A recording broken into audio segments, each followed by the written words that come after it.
L'ombre de la réussite. Étape 5 entre l'Afrique et l'Asie. Now, a German tourist has been killed by a shark off the Red Sea resort of Sharm el-Sheikh. Earlier in the week, 4 people were attacked in the same area, forcing the suspension of all water activities for 2 days, while the authorities searched for the offending creatures, thought to be oceanic white-tipped sharks.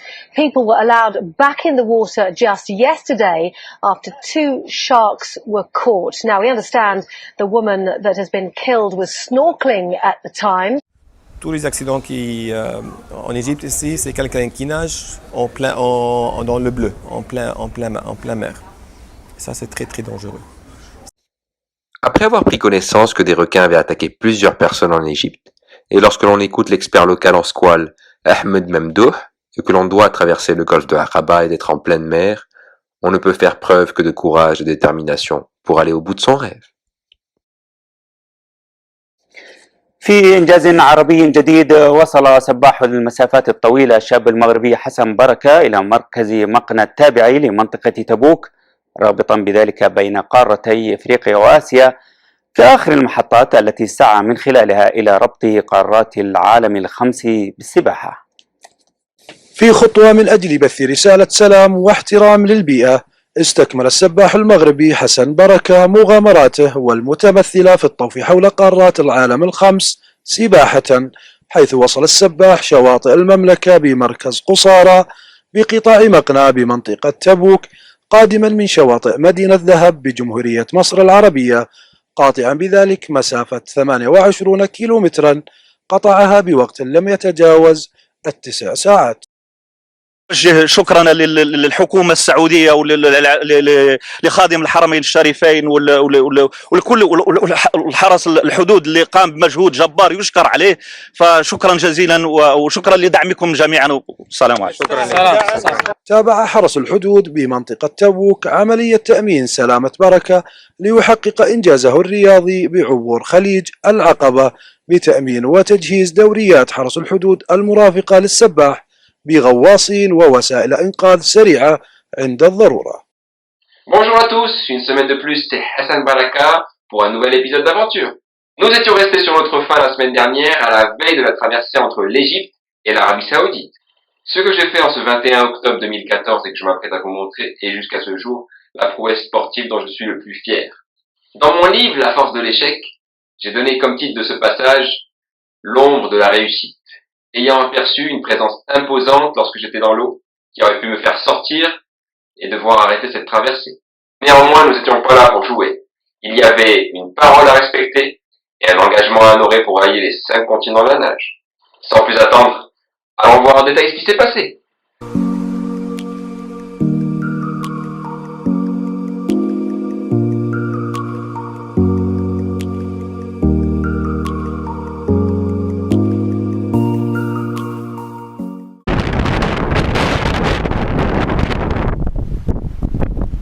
L'heure de départ sera fixée en fonction de ces conditions climatiques. 2 heures plus tard, et comme l'indiquaient les prévisions météo, le vent était aux alentours de 8 nœuds et allait baisser jusqu'à 4 nœuds au courant de la matinée. Il fallait s'empresser de nager et d'arriver jusqu'aux abords de la côte saoudienne avant 15 heures, car le vent soufflerait fort de l'ouest vers l'est, et seules les montagnes saoudiennes du littoral pouvaient nous protéger. Mon équipe et moi-même, nous nous empressions alors de faire tamponner nos passeports à la réception de l'hôtel, où un douanier était venu expressément la veille pour nous faciliter cette procédure. Il faut reconnaître que nous quittions le pays d'une façon très peu commune, à la nage et non pas à bord d'un moyen de transport conventionnel. On est le matin de la traversée entre l'Afrique et l'Asie. Les sensations sont très bonnes, je suis très motivé et grâce à Dieu, donc le vent s'est calmé et puis on fera tout notre possible et je donnerai le maximum de moi-même pour arriver de l'autre côté de la rive.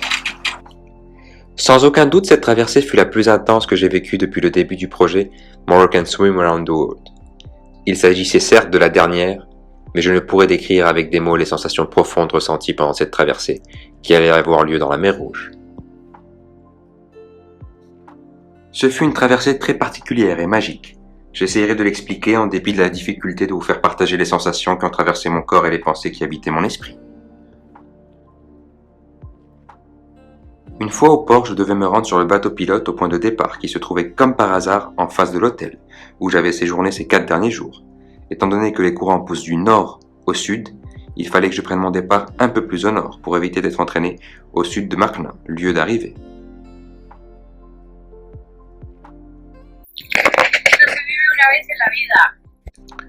Pendant que nous rejoignions le point de départ, je suivis mon rituel de préparation très minutieusement.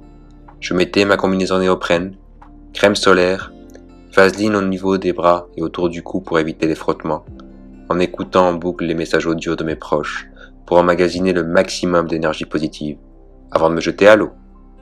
La concentration était au maximum et même si je n'étais pas vraiment conscient de ce que je m'apprêtais à faire, quelque chose au fond de moi me faisait sentir de l'importance capitale que cette traversée aurait sur le restant de ma vie. Non pas pour le fait que le regard des autres sur moi changerait du fait de réussir cet exploit sportif, mais plutôt pour la propre perception que j'ai eue de mes limites après cette traversée. Rien ne serait comme avant, un monde infini de possibilités s'ouvrait à moi suite à ce 21 octobre 2014. Arrivé au point de départ et en attendant que l'équipage puisse mettre en place le filet anti-requin, je montais sur le Zodiac en compagnie de Serrana pour me rapprocher du rivage dans les limites autorisées. C'était là l'une des mesures à mettre à l'actif environnemental de l'Égypte. Sa législation interdit aux bateaux de plaisance de se rapprocher de la plage dans un souci de préservation des coraux. Après un bref « Ánimo campeón, tú puedes !»« Allez, courage champion, tu peux le faire !» C'est ainsi que Serrana me motivait pour aller de l'avant. Je me jette à l'eau pour nager 500 mètres jusqu'au rivage égyptien et commencer ma traversée d'une terre à l'autre.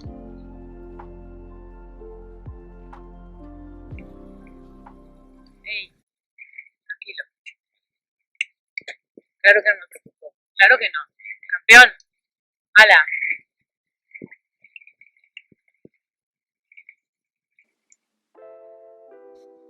Entre-temps, l'équipage avait mis en place le filet anti-requin, mais dès que j'ai pu me mettre à genoux à terre sur le sol égyptien, je savais que je ne pouvais pas me mettre debout car j'allais m'écorcher les pieds dans les coraux, ce qui risquait de me faire commencer ma traversée avec une éventuelle blessure, ce qui pourrait me gêner.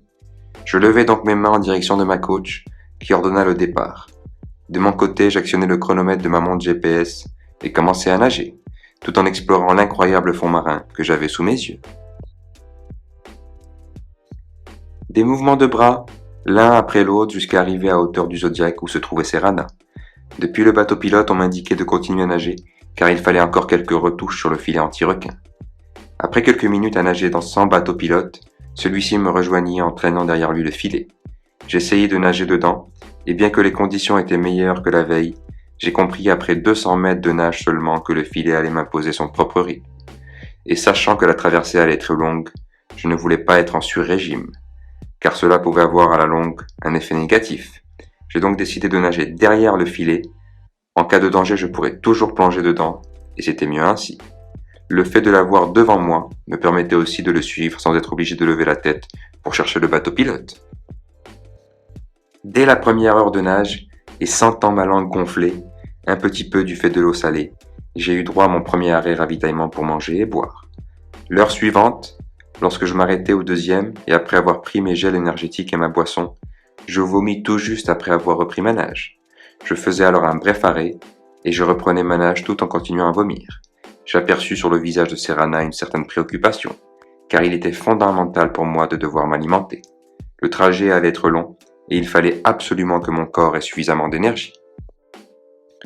Les minutes s'écoulaient et je n'arrivais toujours pas à manger.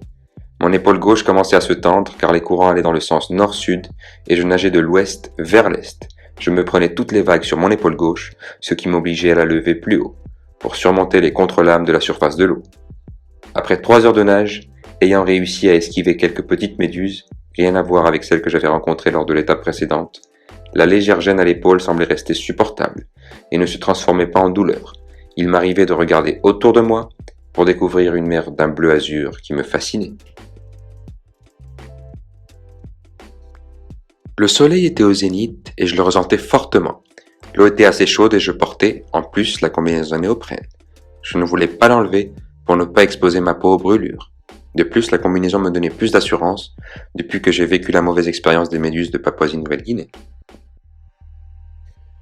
Nous étions en plein milieu du golfe de Aqaba et je voyais briller en dessous ce qui semblait être des récifs de corail et des rochers lumineux. J'avais l'impression que le fond était juste en dessous de moi, à moins de 5 mètres, pensais-je. Et lorsque j'ai dit cela à ma coach, elle dut penser que je délirais, du fait que ça faisait des heures que je n'arrivais pas à manger et que je continuais à rejeter tout ce que j'avalais. En fait, ce n'était pas un mirage, c'était tout simplement les rayons du soleil qui se reflétaient à travers cette eau si limpide sur les fonds marins et qui donnait cette impression de proximité insolite des profondeurs. Mais mes problèmes de nausée étaient récurrents et persistants. Je ne saurais l'expliquer, ni par la salinité de l'eau de la mer Rouge, qui causait des problèmes digestifs à mon estomac, ni par les émanations des moteurs du bateau pilote et du Zodiac qui m'accompagnaient et qui me donnaient des nausées. Était-ce tout simplement le stress et la pression que portait sur moi l'obligation de réussir cette traversée, qui n'était pas seulement la traversée entre l'Afrique et l'Asie, mais qui représentait en fait le challenge de toute l'expédition Moroccan Swim Around the World. L'enjeu était donc plus grand que la simple traversée en elle-même. Je ne saurais expliquer ce qui m'était arrivé, mais ce que Serena et moi-même avions constaté par la suite, c'est que j'avais brûlé pratiquement 7000 calories au cours de toute la traversée, sans en consommer l'équivalent. Physiologiquement, il est très difficile d'expliquer comment j'avais pu tenir. Peut-être que j'étais mentalement décidé à aller jusqu'au bout, et à aucun moment je n'ai pensé à ces détails sur les calories dont mon corps avait besoin, ni à l'eau salée, ni aux huiles des moteurs. Ce que je savais, c'est que quoi qu'il arrive, je continuerais à aller de l'avant, car j'avais une foi aveugle dans la volonté divine et l'harmonie nécessaire avec les forces de la nature. Je récitais certaines prières de temps à autre et je me focalisais sur la ligne d'arrivée. Je me représentais mentalement le moment de l'arrivée et l'instant précis où je devais récupérer le drapeau de mon pays pour le brandir haut dans le ciel. Cette foi et cette force que je ressentais au fond de moi furent mises à l'épreuve au bout de 4 heures de nage lorsque j'arrivai à hauteur des eaux territoriales saoudiennes.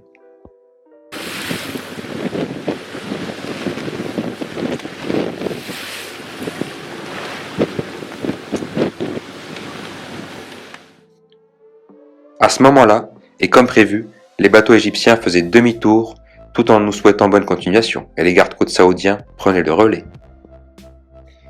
En attendant le transbordement de mon équipe sur les bateaux saoudiens, je continuai à nager plusieurs centaines de mètres, sans assistance rapprochée, mais entouré de 6 grosses vedettes des gardes-côtes saoudiennes. Ce fut une sensation d'angoisse, car je n'avais plus le Zodiac à mes côtés, et en cas de pépin, il m'était plus facile de monter sur un petit bateau que d'essayer de me faire hisser sur les grandes embarcations que j'avais autour de moi. Après la première pause ravitaillement, où il m'était impossible d'approcher le bateau pour que Serena puisse me donner ma boisson énergétique, Mohsin Mtele, coordinateur local, marocain résident du côté saoudien, insista auprès des gardes-côtes pour qu'ils mettent un Zodiac à la mer. Après de longs moments de solitude déroutante, en haute mer, le Zodiac arrivait enfin, mais je ne voyais pas Serena. Je n'étais accompagné que par des gardes-côtes saoudiens, et j'ai appris par la suite que Mohsin Mtele, mon représentant, dut faire des mains et des pieds pour pouvoir convaincre les officiels qui assuraient superbement notre protection de laisser Serena embarquer sur le Zodiac, car c'est d'elle dont je devais suivre les conseils, c'était ma coach, et c'est elle qui me connaissait. Sans elle, je ne pouvais avoir ni les références techniques nécessaires, ni le soutien moral suffisant pour me concentrer sur ce qui me restait à parcourir. Le problème alors était de faire admettre que ma coach pouvait être une femme, mais les bonnes volontés et les arguments sportifs de rigueur aidant, la question fut résolue. Au même moment où Mohsin Mtele a réussi à convaincre les gardes-côtes saoudiens de l'importance de la présence de Serena à mes côtés, j'ai senti un corps passer en dessous de moi. J'ai marqué un arrêt, puis essayé de vérifier ce qui se passait autour de moi. Je relevai la tête et la replongeai scrutant mes environs pour finir par sentir une présence imposante sur mon côté gauche. Une ombre suffisamment effrayante. Je n'ai pas insisté pour chercher davantage, je le pressentais, je le savais. Au moment où j'écris ces pages, j'ai appris la triste nouvelle d'un accident aux abords de la côte égyptienne où un requin avait arraché la jambe à un tourniste allemand. Celui-ci succomba à la suite de cette morsure, paix à son âme. Ce sont des épisodes qui n'avaient pas eu lieu depuis 2010.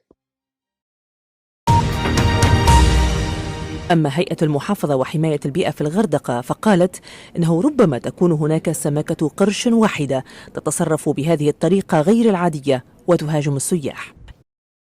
اديت تنبيه للاثنين اللي كانوا بيعملوا السنوركن، شاورت لهم يطلعوا بره، حتى الست نفسها انا شاورت لها، طبعا ما فيش اي استجابه لان طبعا كان هو اسرع من اي حاجه. شفته وهو بياكل رجليها من تحت، فاول ما شفت الدم اخدت الراجل الغطاس اللي معايا وطلعنا بره على الفلوتين.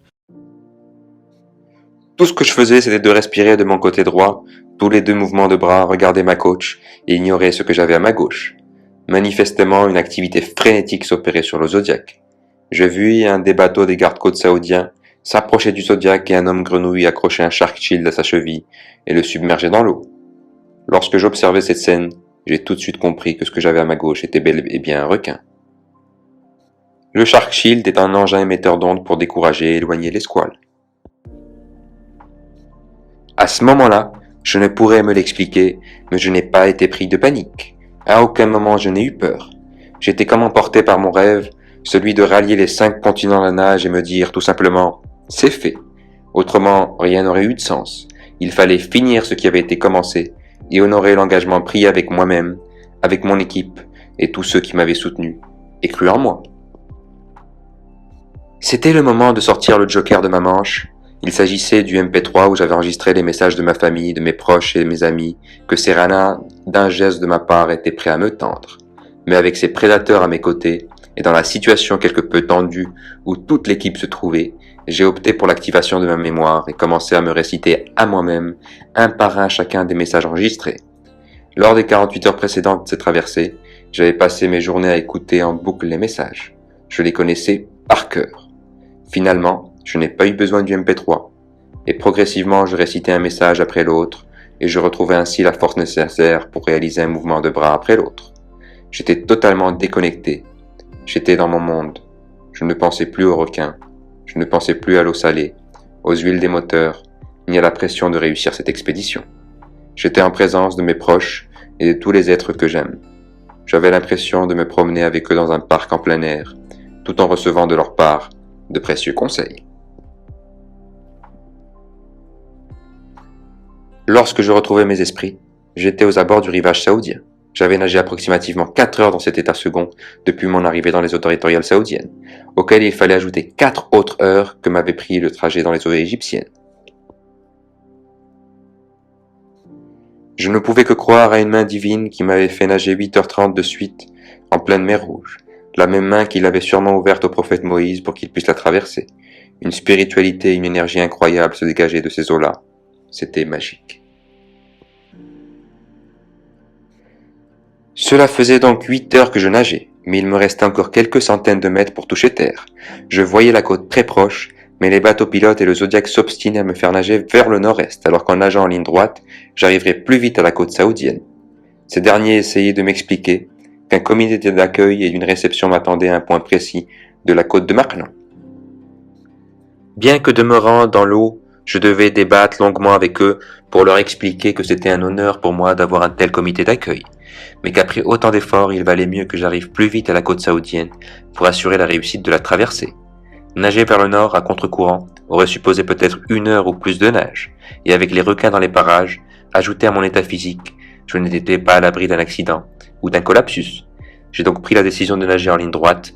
Le Zodiac et un jet ski me suivirent malgré leur désaccord initial.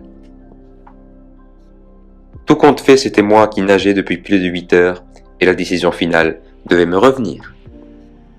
Il est très peu probable de réussir la prédiction du point d'arrivée lorsqu'on nage en eau libre, les courants et les vents ayant souvent et à coup sûr le dernier mot. Les gardes-côtes saoudiens ont eu la gentillesse de préparer mon drapeau marocain pour me le remettre à mon arrivée.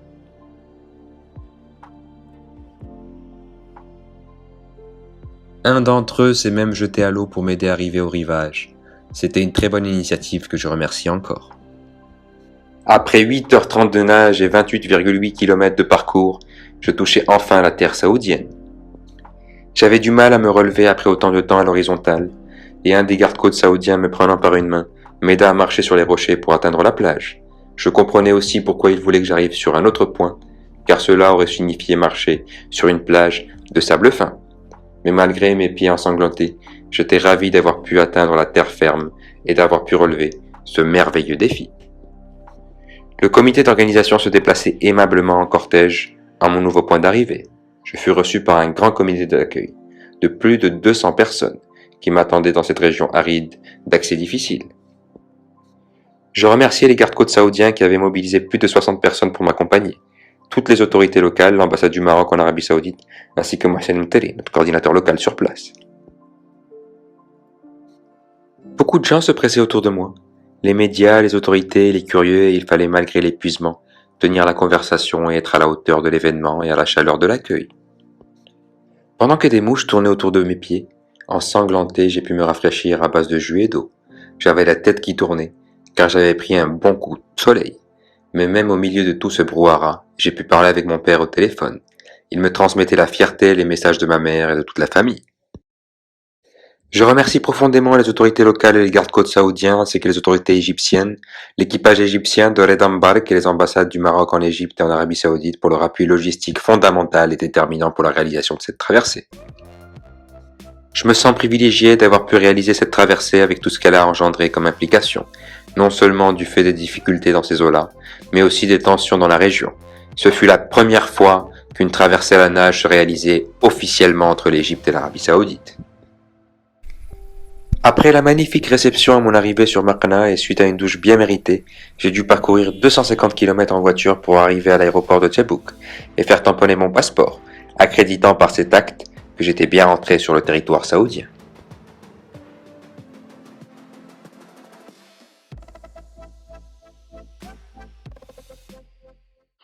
Voilà donc pour l'un des défis les plus marquants de ma carrière sportive.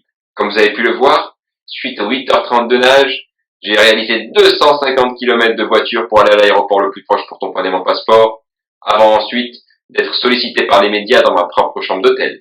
Ça a été, du haut de mes 34 ans, la journée la plus longue que j'ai eue à vivre. Bien que la traversée entre l'Égypte et l'Arabie Saoudite avait été effectuée, l'expédition Moroccan Swim Around the World avait encore quelques chapitres à écrire. Je vous invite donc jeudi prochain à voir la suite. N'oubliez pas de cliquer sur la cloche pour être notifié dès que la vidéo sera mise en ligne. Abonnez-vous et que la paix soit sur vous.